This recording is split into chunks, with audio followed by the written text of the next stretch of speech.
All right, in the world of ham radio, just like cars, it's kind of like Chevy versus Ford versus Mopar, uh, and I've got Kenwood versus Icom today.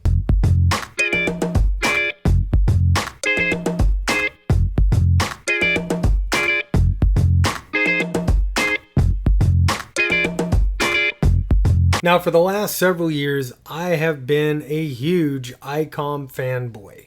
I've owned the first iteration of the ID-51.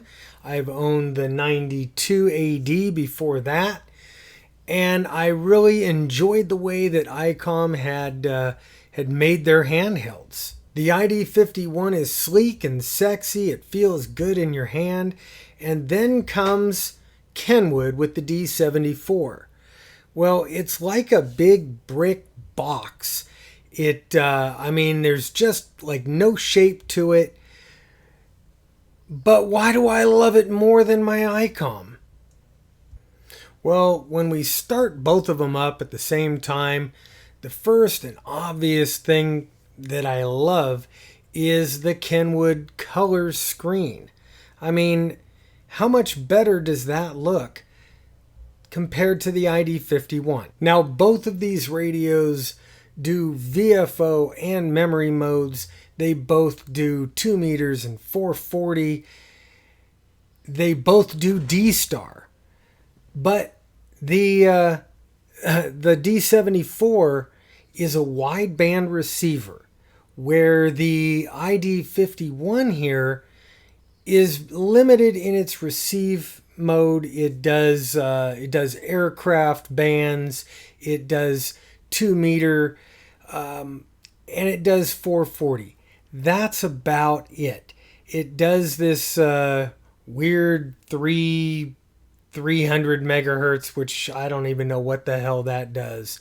But anyway, that's limited in its ability. The D74, on the other hand, put it into VFO mode and key in any frequency you want, and it's going to dial it in, and it will hear it if you've got an antenna that's going to work for it. Both radios are GPS enabled right from the factory, but the D74 gives you your GPS information right up front.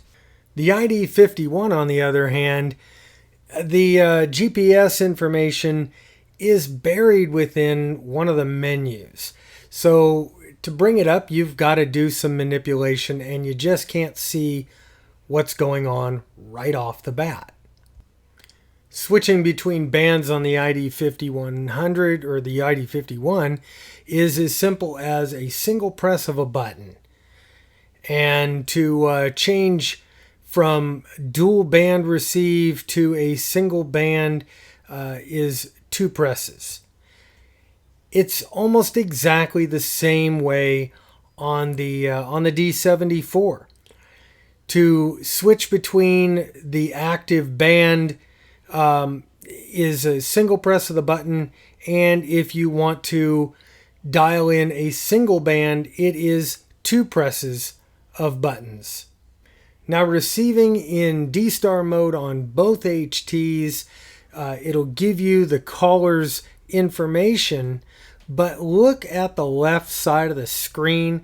The D74 is a nice color display. It shows you right immediately, and on the ID-51AD, you just get the caller's information scrolling across the bottom of the screen.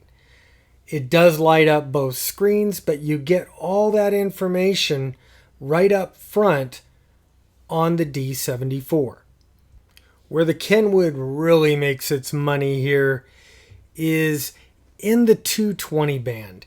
Now, I'll tell you what, that's something that 220 is not huge here, but it is fun to use, and it is so nice to have a tri-band radio that is able to do it. And the D74 also gives you the ability to transmit at a full 5 watts if you want to, as opposed to some of the other 220 radios that cut you down to like 1.5 watts. 220 on this guy, non-existent. So let's talk about APRS, which is another thing that the Kenwood D74 does that the Icom world doesn't do. This radio will do a real APRS. The ID-51 utilizes something called DPRS, which is it's where the D-star portion of the radio can go out and ping the APRS community, and it will show where you've been. But this radio takes it to a whole new level. Now, as you can see, I've hooked this thing up to my external antenna, so it's actually going to be receiving some APRS signals, and the D74 receives all kinds of signals, and as you could see in this area, it is absolutely going crazy with different APRS signals. The D74 also lets you send and receive text messages, real text messages, within the APRS system, which is something that I understand is kind of standard, and I really don't know a whole lot about it, but I do know somebody who does. We're back. I got glasses on, so my eyes aren't sweating. All right. You crack me up. At least I can see myself in your glasses. Yeah. All right. So, Don, you being the big guru, explain to me. I love this radio. I love this D74, but it's so freaking ugly. Why? Why couldn't they make this thing better looking? Well, I don't think it's real ugly because it's the radio that I've been wanting for years, and I'll be honest with you, I've been a ham 42 years, and I've had more enjoyment on this radio on D-Star than 42 years combined. But there is some properties involved, why the radio is kind of shaped the way it is. Mm-hmm. And so the hardware guy from Kenwood was at the Hamvention, and I kind of talked to him, and I started talking to him about, you know, it has very good audio, and I think it has to do with the shape of the case. Oh, yeah. And so I took my radio apart. I looked in there, mm-hmm. and I'm not an acoustical engineer, but I know a little bit about acoustics. So I took it apart. It was really easy to take apart, and mm-hmm. I've taken this one apart. You wouldn't let me take yours apart, so I took mine apart. Okay, and it's real easy to take apart if you have to. But anyway, but what I noticed is yeah, the speaker is glued in. It has a real tough glue that holds it in. It doesn't mm-hmm. vibrate. The case right around on the inside of this part of the case here, it's sealed to keep the moisture out. But there's kind of like a bass reflex chamber, or kind of a low frequency chamber, and the way that mm-hmm. they've cut it out to where the speaker has access to beneath the two motherboards that are in there. And so I think from a little speaker getting a low frequency response, or the wide dynamic range of frequencies, yeah. That's what makes the difference. It does make a difference when I'm listening to it. But because that little speaker is glued in, mm-hmm. It's a very tough epoxy that's in there. It keeps all the energy on the mylar and the fact it's not a paper, it's a mylar membrane on the speaker. Okay. And so there's no rattles, rumbles. Mm-hmm. I do find though, if I got it turned up real loud in the car, because it does have a 5-band equalizer on the audio output side, I can kind of turn down the low frequencies, the very low bottom one, and the next one up just kind of a couple dBs, and it makes it hearing in the car a little bit better. Yeah, I've never even played with the equalizer on this. Oh man, this is what the best thing about the radio is. Out of the box, it sounds great, but if you're somebody that had a higher pitch in their voice, you could pull back some of the high frequencies, or if you're a real deep voice person, you could bring up, cut some of the lows out so they have a natural speaking. Wow. In fact, when if you have a voice like mine, you can't do anything to fix it. Yeah, there's no attitude control in there. So if you've got a pretty hard attitude, there's no attitude control buttons on here. But when I got this radio and started playing around with it, when I got on the air on D-Star, I didn't make it known to anybody that it was the Kenwood radio that everybody was anticipating.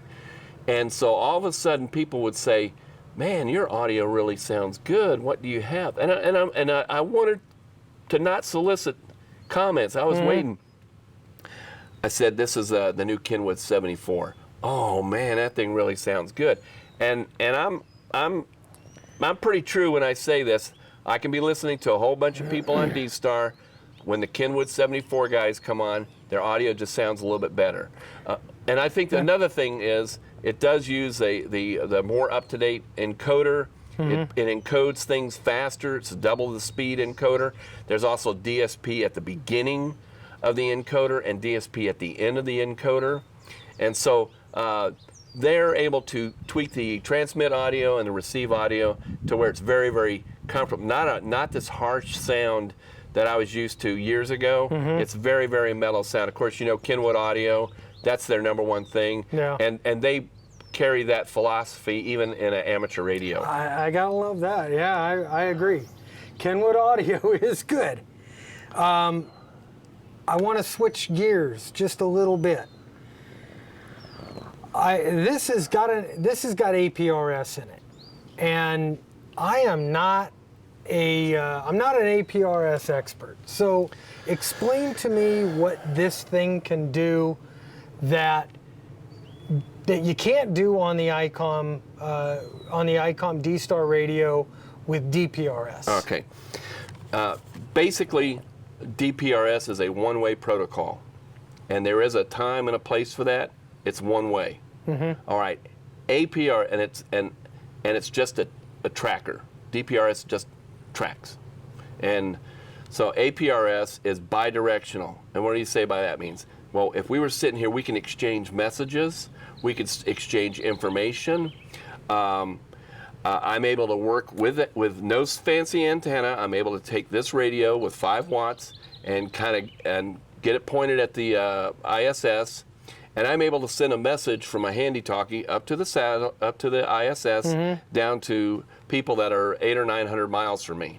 The latest firmware, so it's like a big digipeater in the sky. All right, so that's what bidirectional means. Also, I could send, like if I'm on a analog repeater here in Sacramento, and you happen to see me in APRS, I'm able to send you my frequency, my tone, with a QSY function. All you have to do is when you see my call sign on the screen, and you hit menu and it says tune, you hit the tune button, and then you can get right on there and talk with me. So that's what we call bidirectional.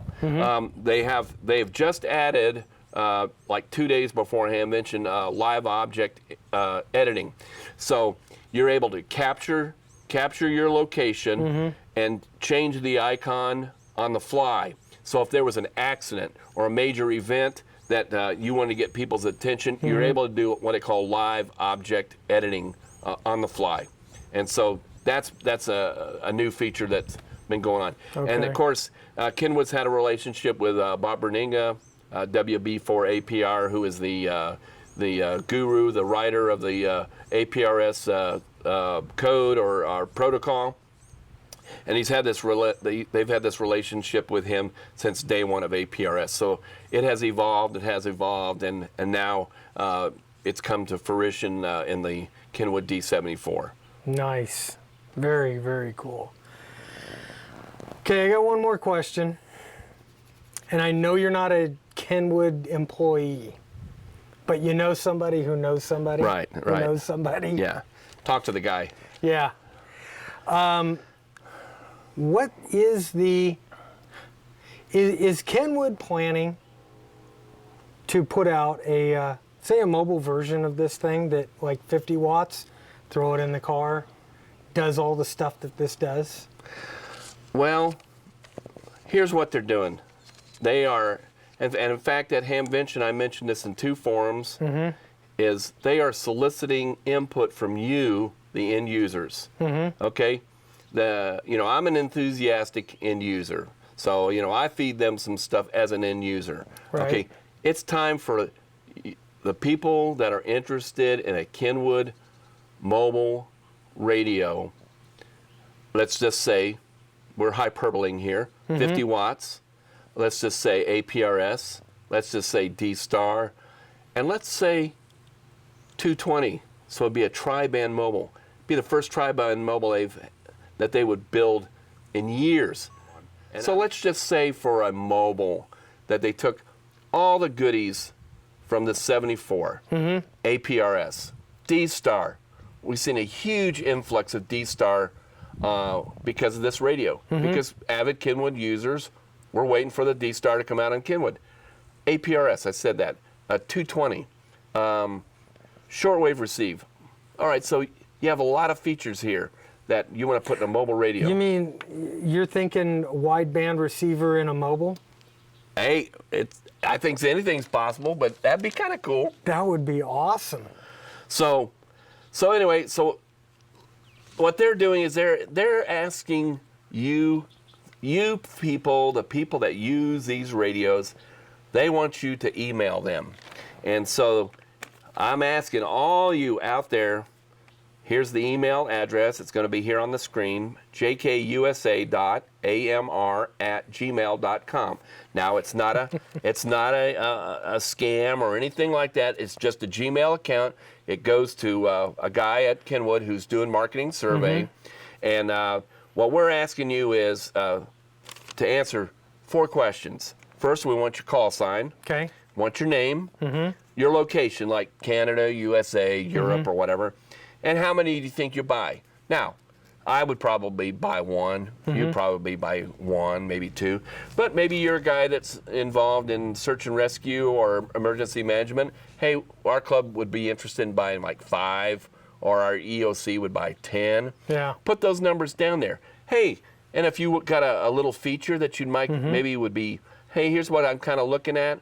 But if all you did was just write them, email them with your call sign, your name, location, how many you think you'd buy, that's going to get their attention on numbers. And I will say this, at the forums at Dayton, I solicited you folks out in the audience, and I had a whole bunch of people right there as I was talking on their smartphones. So, I don't know. So get on your phones right now. Get on your phones right now.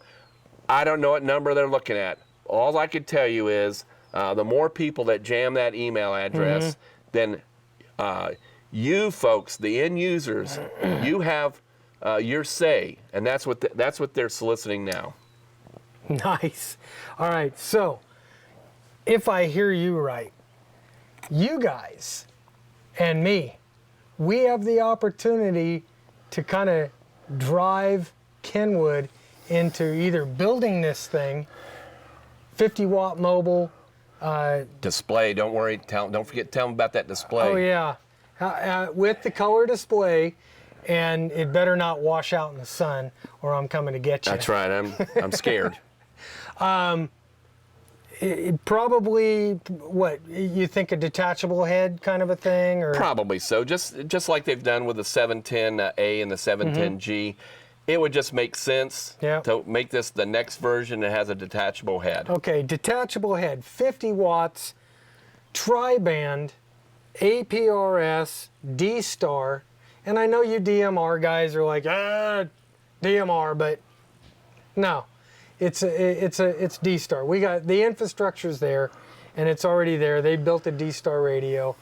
Who knows? Maybe DMR will come along someday. And I'll tell you another thing with APRS. Now, again, I'm not making promises, but I did tell the engineer, and he wrote this thing down. Suppose you had a Bluetooth in this mobile radio that would accept a Bluetooth keyboard, and you went to send a message. I'm just hyperbolating here.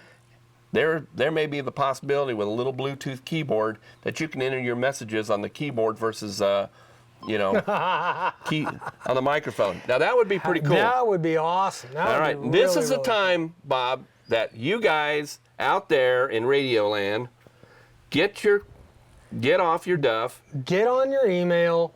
and cram them. Email Kenwood at this whatever address. I'll put it down in the link below.